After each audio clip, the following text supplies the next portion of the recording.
gente vai usar essa equação aqui? Bom, a gente vai usar essa equação sempre que a gente precisar determinar D de corte, ou TC, ou Q, ou ρS, ou μ. Então, essa equação ela vai servir para qualquer um desses propósitos. Depende depende de qual for o seu problema, né?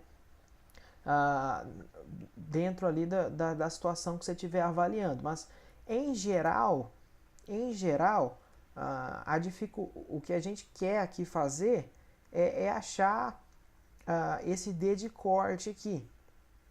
Ou o D de corte, geralmente ele mesmo, raramente a vazão, geralmente o D de corte, o diâmetro de corte. Porque com ele a gente acha, lembra? A gente acha a eficiência e ele também vai ser útil assim, para a gente entender como é que esse ciclone está se comportando, como um parâmetro útil assim, para a gente entender o ciclone. Então, em geral, o propósito da equação geral do ciclone é essa. Mas, enfim, vai depender muito do problema que você estiver avaliando. As situações são bem amplas, digamos assim. Agora, um detalhe que precisa ser feito aqui, sobre esse Q.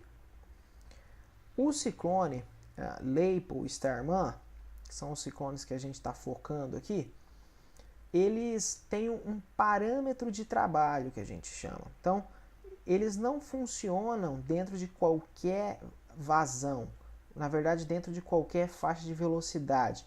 Se você chegar e colocar um gás ali a 1000 metros por segundo,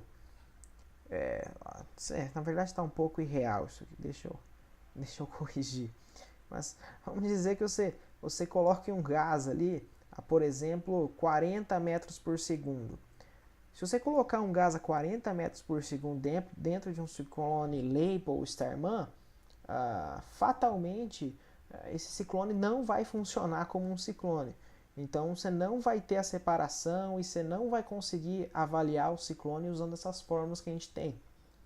Mesma coisa se você colocar uma velocidade de trabalho ali de meio metro por segundo. Você não vai conseguir trabalhar com esse ciclone Leipold ou Starman. Então, qual que é a faixa de velocidade ideal? E a velocidade aqui vai estar atrelada à vazão. Então, qual que é a faixa de velocidade ideal para um ciclone Leipold ou para um ciclone Starman? Bom, a gente já tem essas informações tabeladas. Então, a faixa de velocidade, aqui U é velocidade de entrada.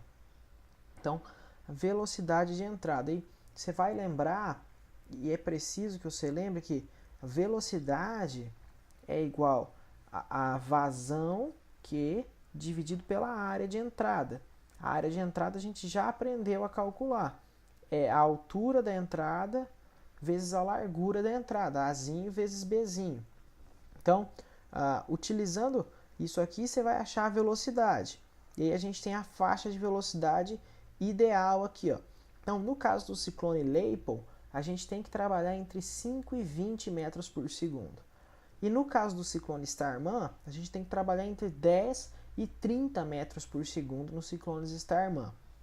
Isso aqui, inclusive, vai ser a deixa para a gente falar mais para frente de baterias de ciclone, porque, e se a minha indústria precisa operar com uma vazão, por exemplo, de 120, 150, na verdade, não de metros por segundo, mas precisa operar em vazões proporcionais a essa velocidade, que são superiores à vazão do ciclone. Como é que eu faço? Como é que eu resolvo esse problema? Então, é assim que a gente vai introduzir a bateria de ciclones mais para frente. Mas, por enquanto, vamos só tomar cuidado na hora de utilizar essa fórmula.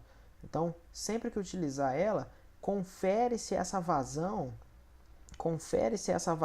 aqui, ela está sendo proporcional a uma velocidade que se encaixa dentro dos parâmetros de operação dos ciclones Leipold e Starman. Da mesma forma, se você estiver dimensionando um ciclone Leipold Starman, então vamos dizer que você está dimensionando isso aqui. Ó. Você tem um diâmetro de corte e você quer dimensionar o diâmetro cilíndrico aqui desse ciclone. Ó. Vamos dizer que você vai produzir ele. Então, como é que você vai escolher uma faixa de velocidade? você vai escolher uma faixa de velocidade média aqui, né? Então, por exemplo, nesse caso você vai escolher uma velocidade de 20 metros por segundo. Nesse caso aqui você vai escolher uma velocidade de 12,5 metros por segundo, uma velocidade segura. Você não vai escolher 20 metros por segundo, porque qualquer probleminha que der na sua linha, você já vai ultrapassar a velocidade de funcionamento do ciclone e vai arrebentar com a sua separação. Então, tomar cuidado com esse aspecto aí na hora de trabalhar com ciclones.